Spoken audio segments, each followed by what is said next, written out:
people are so fearful and desperate that they'll believe the thinnest veneer has substance to it. And so they have this hope. And hope, by the way, is the most negative word in the metaphysical dictionary. It means nothing. You know, it means wishing that you scratch off that lotto number and win without doing anything. As president, I will end misguided defense policies and stand with caucus priorities in fighting special interests in Washington. I don't posture on defense policy, and I don't take money from federal lobbyists for powerful defense contractors. Look who Obama just brought in as his deputy defense secretary, a chief lobbyist for one of the greatest of all of the military-industrial complex companies, Raytheon. As of today, lobbyists will be subject to stricter limits than under any other administration in history. Which basically means it is saying we will mostly put tough new restrictions on lobbyists, except when we won't. If you have no intention of abiding by your new rules, then don't make new rules. That would be actual transparency. People out there do not want lobbyists for the military-industrial complex running the Pentagon. First, I'll stop spending $9 billion a month in Iraq. If you look at Obama's voting record, I mean, he has voted to, not to end the war. He has voted to finance the war. I'm the only major candidate who opposed this war from the beginning. He wants to send more troops into Afghanistan. He wants to broaden the military. So I think it's a fraud what he's talking about. And as president, I will end it. In an interview last week on PBS, the defense chief, Robert Gates, was asked how many American troops he thought might still be in Iraq 3+ years from now. He thought there would be a residual force of U.S. troops in Iraq that numbered in the several tens of thousands. Several tens of thousands of U.S. troops indefinitely staying in Iraq, even beyond the country-to-country agreement we just signed with Iraq that says we'll leave. Boy, if you are one of the 70% of Americans who wants U.S. troops out of Iraq on that 16-month timetable that Obama promised, I bet you are glad about this election we just had, huh? Getting rid of that old administration that sees several tens of thousands of American troops indefinitely in Iraq for years. Wow, good thing we are saying goodbye to George W. Bush's defense secretary, Bob Gates. And now we're saying hello to Barack Obama's defense secretary, Bob Gates. We've got 130,000 Americans fighting halfway across the world in a war that should have never been waged, led by leaders who have no plan to end it. We don't have time to be cynical.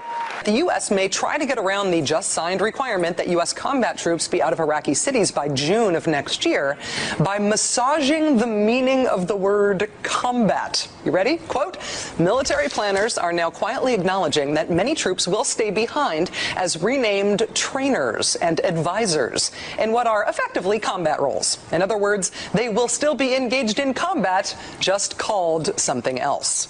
We don't have time to be cynical. We don't have time. So, Iraq withdrawal?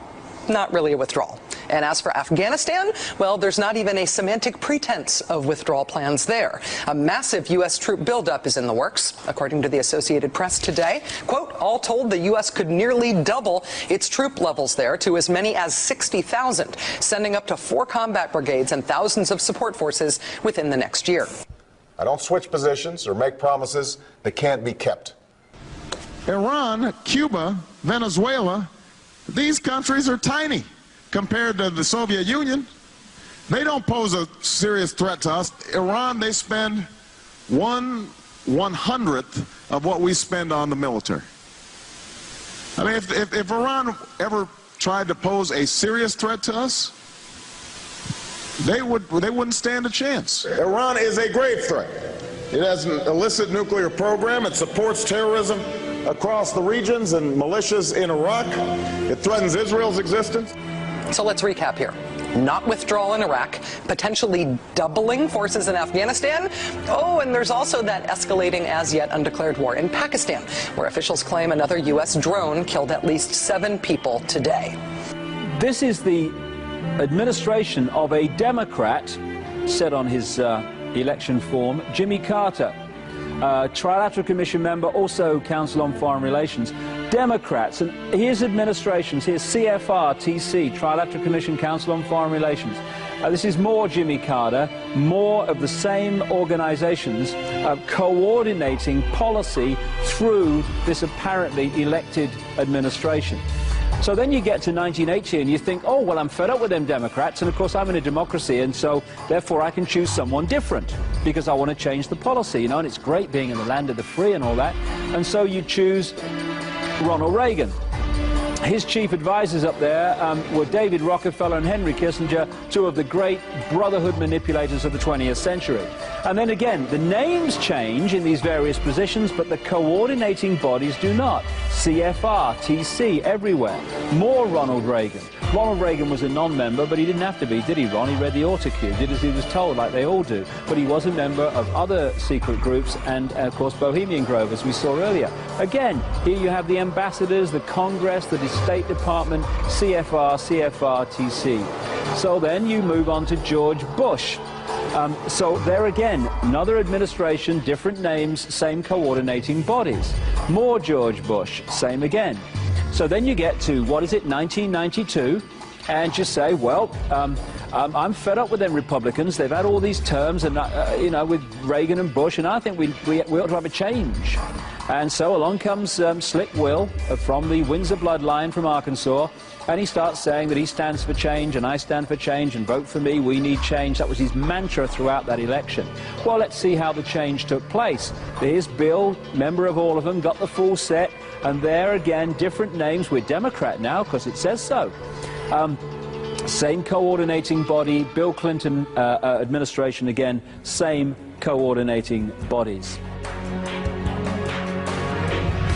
Secretary of the Treasury, Timothy Geithner, Bilderberg Group and Trilateral Commission member. Secretary of State, Hillary Clinton, Bilderberg and CFR member.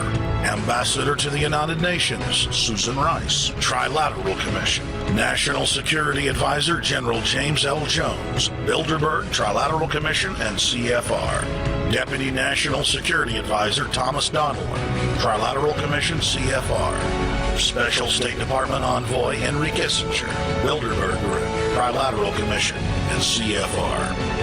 Chairman, Economic Recovery Committee, Paul Volcker, Bilderberg Group, Trilateral Commission, Council on Foreign Relations.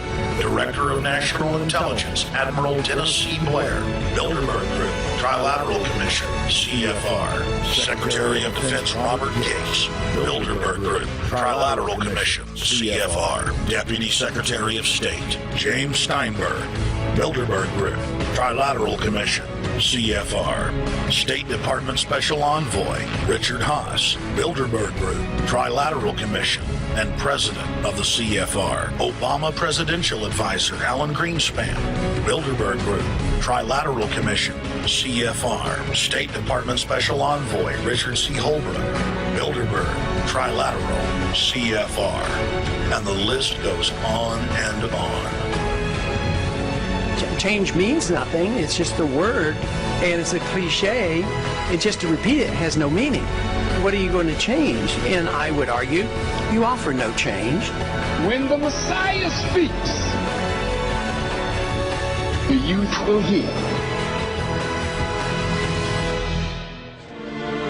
And yea, as he grew, the child walked in the path of righteousness, with only the occasional detour into the odd weed and a little blow.